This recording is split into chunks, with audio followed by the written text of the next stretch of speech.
हे आरोप करणं हा त्यांचा पहिल्यापासूनचा स्वभाव राहिला आहे।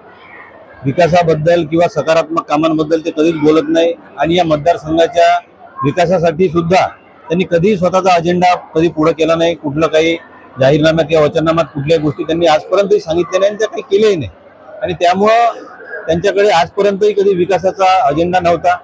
या मतदारसंघाच्या भविष्यासाठी काय करणार आहेत याबाबतची काही ब्लूप्रिंट नव्हती। ते आम्ही या मागील 5 वर्षात, ज्यामध्ये 2.5 वर्ष कोरोनात गेले, त्यानंतरचा 2.5 वर्षाचा कार्यकाळ आपल्याला काम करायला मिळाला, त्यावेळी हे सगळे कामं मोठ्या प्रमाणात करून दाखवले, जेवढे ते 15 वर्षात करू शकले नाही। आणि त्यामुळे फ्रस्ट्रेशन मध्ये आता सगळीकडे पराभव दिसत असताना या पद्धतीचे आरोप ते करून राहिले आहे। मला असं वाटतं की जनता सुज्ञ आहे आणि जनतेला सगळं माहीत आहे, त्यांनी काय केलं, आम्ही काय केलं आहे। त्यामुळे जनतेसमोर आमचे विकास कामं आहे, आम्ही केलेले काम आहे, आमचे कार्यकर्ते आहेत, सगळे पदाधिकारी आहेत। त्याच्यामुळे निश्चितपणे या आरोपांवर जनता लक्ष देणार नाही याच्यावर मला विश्वास आहे आणि जनता ही विकासाभिमुख झालेली आहे। त्याचमुळे सातत्याने 15 वर्ष धामणगाव शहरामध्ये आपल्याला जनतेने निवडून दिलं आणि नंतर विधानसभेमध्ये सुद्धा मला सातत्याने 2 वेळा निवडून दिला आणि अत्यंत चांगल्या पद्धतीनं मतांमध्ये वाढ करत निवडून दिला आणि 3ही नगर परिषदांमध्ये ज्या पद्धतीनं लोकांचा रिस्पॉन्स आहे त्यामुळं ते जरा विचलित झाले असल्यामुळे अशा पद्धतीचे आरोप करून राहिले आहे। मला वाटते वैयक्तिक त्या आरोपांना उत्तर देण्याची फार काही गरज नाही। जनता समजदार आहे आणि त्या पद्धतीने जनता आमच्या पाठीशी ठामपणे उभी राहील। मित्र पक्षांचे लोक सुद्धा भारतीय जनता पक्षासोबत असल्याचं बोललं जाऊन राहिलं। आता व्यासपीठावर सुद्धा आम्ही लोकांनी पाहिलेलं की विनोद तलवारे जे माजी नगरसेवक आहेत ते सुद्धा तुम्हा लोकांसोबतच बसलेले होते। त्याशिवाय मित्र पक्षांसंदर्भात तुमचं काय राहील? विधानसभेच्या निवडणुका आम्ही एकत्रितपणेच लढवल्या होत्या, त्यावेळी मोठ्या प्रमाणात सगळ्या मित्रपक्षांची मदत झालेलीच आहे आणि आमचे संबंध सगळ्यांशी सारखे आहे, चांगले आहे।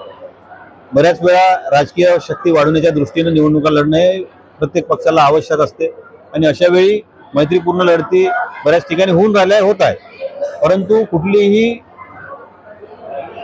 टीका, कारण तसं टीका करण्यासारखं काही नाही। आम्ही सत्तेमध्ये एकत्र आहोत, राज्यामध्ये केंद्रातही आम्ही सगळे एकत्र आहोत, त्याच्यामुळे विकास कामाच्या दृष्टीने आम्ही सगळे एकत्रच आहोत।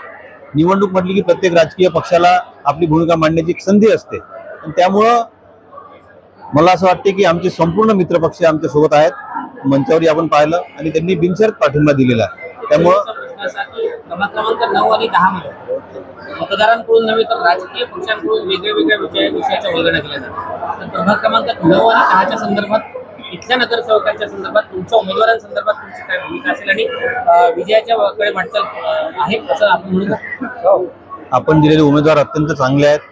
मागच्या वेळी जे आमचे उमेदवार होते ते अत्यंत चांगलेच होते आणि ते निवडून आल्यानंतर त्या भागामध्ये जो काँग्रेसचा आपण परंपरागत म्हणतो 9 आणि 10 मध्ये मोठ्या प्रमाणात काँग्रेसला मतदान याआधी होत होतं, बऱ्याच वर्षाआधी तिथं आमचे उमेदवार निवडून येणं बऱ्याच ठिकाणी बऱ्याच वेळी कठीण जात होतं, पण त्या भागामध्ये काँग्रेसला मताधिक्य मिळून सुद्धा त्यांच्या काळात कुठलेही कामं त्या भागात झाले नव्हते आणि त्यामुळे जनतेने आमच्या पाठीशी राहण्याचा निर्णय घेतला आणि ते आमच्या पाठीशी आल्यानंतर जेव्हा आपली सत्ता आली त्यावेळी मोठ्या प्रमाणात कामं दत्तापूर भागात, आठवडी बाजारात, जुन्या दत्तापुरात मोठ्या प्रमाणात कामं झालेली आहेत। मग ते गार्डन असो, सभागृह असो, व्यायामशाळा असो किंवा आपल्या आता लायब्ररी आपण तिथं करणार आहोत, ते स्मशानभूमी, हॉस्पिटल एक आपलं छोटं जे शासकीय याच्या माध्यमातून सुरू केलेलं आहे।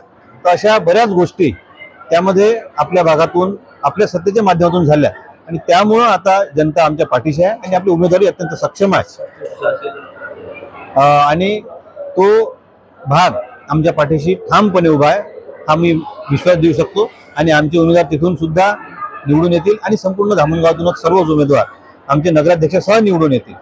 आमदार म्हणून तुम्ही नगर अध्यक्ष पदासाठी उभे असलेल्या अर्चनाताई रोठेंच्या संदर्भात जनतेला काय सांगता? त्या पहिली गोष्ट तर एक 25-30 वर्षापासून जनतेमध्ये आहेत, समाजकारण, राजकारण यामध्ये इन्व्हॉल्व आहेत आणि जनतेसाठी त्यांच्या भावना आणि त्यांची तळमळ ही सगळ्यांनी पाहिलेली आहे आणि आता भारतीय जनता पक्षानं त्यांना उमेदवारी दिलेली आहे आणि त्या अत्यंत चांगलं काम करणाऱ्या, सुशिक्षित आणि ॲडमिनिस्ट्रेशनचा चांगला अनुभव असलेल्या, मॅनेजमेंट चांगल्या पद्धतीनं हाताळू शकणाऱ्या अशा उमेदवार आहेत।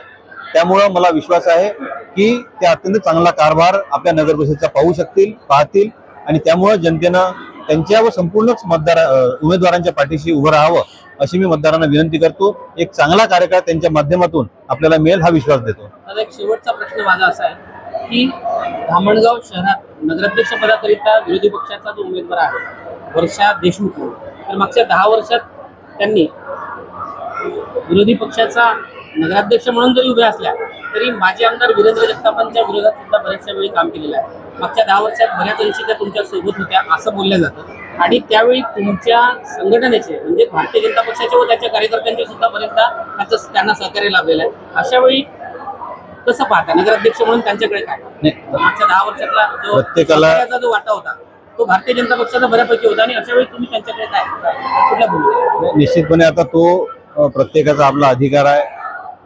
निवडणुकीमध्ये उभं राहणं ही इच्छा त्यांची असल्यामुळं त्यांनी ती उमेदवारी घेतली. परंतु बऱ्याच वेळा असं होते की भूमिका बदलत जातात. त्याची कारणं काय आहेत ते मी सांगू शकत नाही. परंतु त्यांचं सहकार्य निश्चितपणे मागच्या काळात मला मिळालं. याबद्दल काही शंका असण्याचं कारण आहे ते ओपनच केलं त्यांनी. आणि त्यामुळे त्यांच्या विरोधात त्यांची जी काही पतसंस्था आहे त्यामध्ये सुद्धा माजी आमदारांनी प्रचंड विरोध केला. त्यांचं पॅनल टाकलं आणि त्यावेळी व्यक्तिगत भाऊंनी सुद्धा फोन करून तर तो सांगायचा विषय नाही. परंतु आम्ही त्यांच्यासोबत होतो. पण आता त्यांची ती भूमिका बदलली असेल. शेवटी प्रत्येकाला तो अधिकार आहे. त्याच्यामुळे त्याच्यात काही मी फार बोलणार नाही. माजी आमदारांनी त्यावेळी केलेल्या विरोधासंदर्भात किंवा त्यावेळी ज्या पद्धतीनं महिला बँकेच्या बाबतीतला विषय किंवा इतरही बाबतीत वर्षा देशमुखांसंदर्भात केलेल्या ज्या काही गोष्टी असतील त्या गोष्टी आणि आताची जी बदललेली परिस्थिती आहे त्या बाबतीत तुम्ही काय म्हणता? खरी परिस्थिती ही आहे की मला असं प्रामाणिकपणे वाटते म्हणजे माझा तो अधिकार नाही, मी बोलूही नाही. त्याच्यावर उद्या वादविवाद होऊ शकतात. परंतु जेव्हा भाजपची उमेदवारी जाहीर झाली त्यानंतर धामणगावमधून उमेदवार मिळणं त्यांना कठीण झालं होतं. सगळीकडे धावपळ केली आणि शेवटचा पर्याय म्हणून हा उमेदवार आहे. म्हणजे याआधी मी आता नावं घेणार नाही पण 3 ठिकाणी ते गेले. तिघांनी उमेदवार राहण्याचं नाकारलं. कारण स्पष्ट होतं की एवढे मोठे कामं झाले, भविष्यात गावाचा विकास कोण करू शकतो हे सगळ्यांना कल्पना आहे. आणि या गावातील जनतेबद्दल त्यांनाही विश्वास आहे की हे लोक व्यवस्थित विचार करून मतदान करतील आणि त्यामुळे धामणगावच्या विकासासाठी हे मतदान जर करणार असतील तर भाजपच इथे निवडून येईल हा विश्वास असल्यामुळे ती उमेदवारी 2-3 जणांकडून नाकारल्या गेली. आणि सगळे प्रयत्न झाल्यानंतर कोणीच तयार नव्हतं. यांची इच्छा होती बऱ्याच वर्षांची. त्यामुळं आता तो शब्द वापरत नाही मी, पण यांचा बळी तिथं देण्यात आला असं माझं वैयक्तिक मत आहे. परंतु तो आता प्रत्येकाचा आपला विचार आहे, त्याच्यात मी फार जास्त बोलणार नाही. पण निश्चितपणे हा शेवटचा पर्याय त्यांनी, कारण एवढ्या विकोपाला गेलेला त्यांच्या विरोधात त्यांना काही फार मोठा काळ नाही. आता म्हणजे 6-1 वर्ष आधी झालेली गोष्ट आहे. आणि एवढ्या तातडीनं त्यांच्याबद्दलचं मत एखाद्याचं बदललं असेल असं मला वाटत नाही. त्यामुळे कोणीच नाही, त्याच्यापेक्षा यांची इच्छा यांना देऊन टाका आणि तिकीट असली पाहिजे पक्षाची या भूमिकेतून ती दिली गेलेली आहे असं मला वाटतं. एक आपल्या या माध्यमातून एक विषय सुद्धा आपल्या निदर्शनास आणून देऊ इच्छितो की शास्त्री चौक ते धामणगाव हद्दीपर्यंत जो रस्ता आहे त्या संदर्भात वेगवेगळे आरोप होऊन राहिले. ज्यांनी आजपर्यंत आपल्या संपूर्ण कार्यकाळात या धामणगावसाठी काहीच केलं नाही अशी लोक आरोप करून राहिले. आम्ही या गावासाठी काय केलं आहे भारतीय जनता पक्षानं हे संपूर्ण जनतेनं पाहिलेलं आहे. मोठ्या प्रमाणात विकास कामं या गावात झालेल्या आहे आणि आता 40 कोटीचं एक पूर्ण पॅकेज या शहरासाठी मंजूर झालं. त्याचं टेंडर झालं, त्याची वर्क ऑर्डर झाली. त्यातला पहिला टप्पा सुरू झाला. पहिला टप्पा म्हणजे 2 टप्प्यामध्ये 100 कोटीचं टोटल आहे ते. त्यातला पहिला टप्पा आपल्याला 40 कोटीचा मिळाला. त्यामध्ये शास्त्री चौक ते आपल्या हद्दीपर्यंतचाही कॉन्क्रीट रस्ता आहे आणि गजानन महाराज मंदिर ते अंजनसिंग रोड पर्यंत इकडे येणारा, तिथून मग पुन्हा बायपासनं जो आपण शिवाजी महाराजांच्या पुतळ्यापर्यंत शिवाजी महाराज चौकापर्यंत जो रस्ता आहे तो सुद्धा रस्ता त्यामध्ये आहे. माहेश्वरी भवन ते आठवडी बाजारापर्यंत रस्ता आहे. असे बरेच त्यामध्ये रस्ते आहेत ते 40 कोटीमध्ये. त्याची वर्क ऑर्डर झालेली आहे आणि त्याचं कामही सुरू झालं. गजानन आपल्या हिरापूरची हद्द, हिरापूर रोडवरची हद्द ते गजानन महाराज मंदिर ते आपला अंजनसिंग रोड त्या रस्त्यावरचं काम सुरू झालं आहे. अर्धा पूर्णही झाला. परंतु तो पूर्ण होत असतानाच आपलं भुयारी गटार योजना शासनाकडे गेली आणि ती मंजुरीच्या स्तरावर आहे. त्यामुळं आम्ही विनंती करून कंत्राटदारांना सांगितलं की हे आपले रस्ते पुन्हा फोडल्या जातील मधून आणि एवढे मोठे 40 कोटी रुपये खर्च केल्यानंतर पुन्हा ते रस्ते फोडणं हे योग्य होणार नाही. एवढा मोठा खर्च वाया जाणं चांगलं ते योग्य होणार नाही. पुन्हा एक वेळा ती स्ट्रेंथ जी असते एकत्रित कामाची ती दुरुस्तीच्या कामामध्ये मिळत नाही. त्यामुळे ते रस्ते कायमस्वरूपी वीक होतील आणि म्हणून ते आम्ही थांबायला सांगितले आहे. मी जनतेला विश्वास देतो की आपण 100% निश्चिंत राहावं. हा रस्ता आपला मंजूर आहे आणि तो निश्चितपणे लवकरात लवकर होईल. शेवटचा प्रश्न, अंडरब्रिजमध्ये 2 ते 3 आचारसंहिता 2 ते 3 तासापूर्वी भूमिपूजन करण्यात आलेलं आहे असा आरोप आहे. नाही, जनतेच्या सुविधेसाठी विचार करणं ही जर चूक असेल तर ती चूक आम्ही केली असं मी मान्य करतो. आचारसंहितेमध्ये जर तो पूल बंद म्हणजे तो आधी बंद राहिला असता, आचारसंहितेमध्ये त्याचं उद्घाटन करता आलं नसतं आणि मग तो जनतेसाठी उपलब्ध झाला नसता. त्यामुळे तो पूल जनतेसाठी उपलब्ध व्हावा या दृष्टीने ते उद्घाटन करण्यात आलं आणि त्याचं लोकार्पण हे नगर परिषदेचे, मी मुंबईला होतो त्यावेळी आणि त्यामुळं मी उपलब्ध नसल्यामुळं माझ्यासोबत जे उपाध्यक्ष होते ते या शहरातले ज्येष्ठ कार्यकर्ते, ज्येष्ठ आमचे नेते आणि त्या तत्कालीन नगर परिषदेचे उपाध्यक्ष देवकरण काका राव यांच्या हस्ते त्याचं लोकार्पण करण्यात आलं आणि त्यामुळे पदाधिकारी म्हणून आकासहित बाकीचे सगळे पदाधिकारी होते. परंतु विरोधकांना नुसते आरोप करायचे असतात म्हणून आकाच्या हाताने करून घेतला असा खोटा आरोप करण्यात आला. त्या उपस्थित होत्या, त्यासोबतच भाजपचे अनेक कार्यकर्ते उपस्थित होते. त्यामुळं असे मी सांगितलं ना करायला काहीच नसल्यामुळे असे खोटे आरोप करतात. दुसरं महत्वाचं, खासदारांपर्यंत जाऊन त्यांचं फोन लावून घेऊन तो अंडरब्रिज बंद करण्याचं पाप सुद्धा त्यांनी केलं. म्हणजे निवडणूक सुरू आहे हे बंद करा म्हणून तो बंदही केला तात्पुरता, परंतु जनतेच्या रेट्या पुढं प्रशासनाचं आणि त्यांचंही काही चाललं नाही, मान्य खासदारांचं.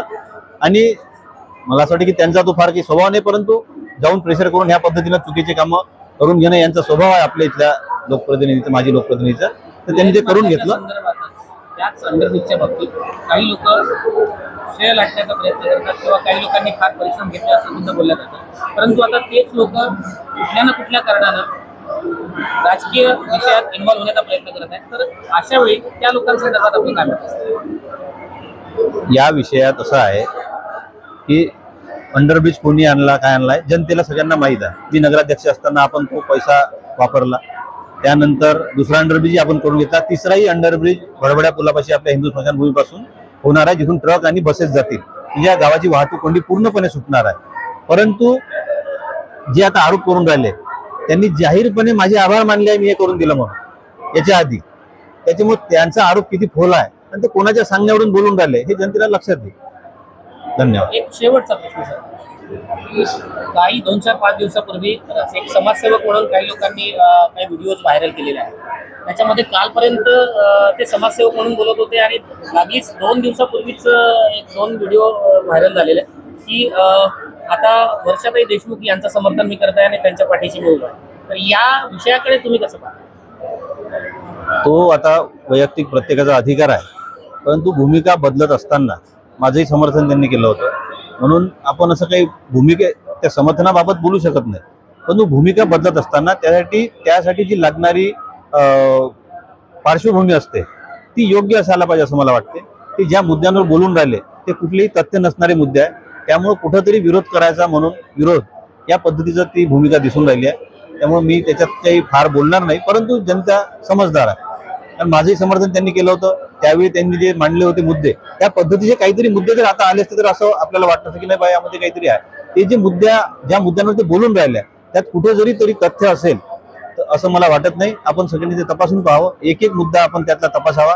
एकाही मुद्द्यामध्ये त्यांच्या कुठलंही तथ्य नाही आहे. विनाकारण विरोध करणं सुरू आहे असं मला वाटतं.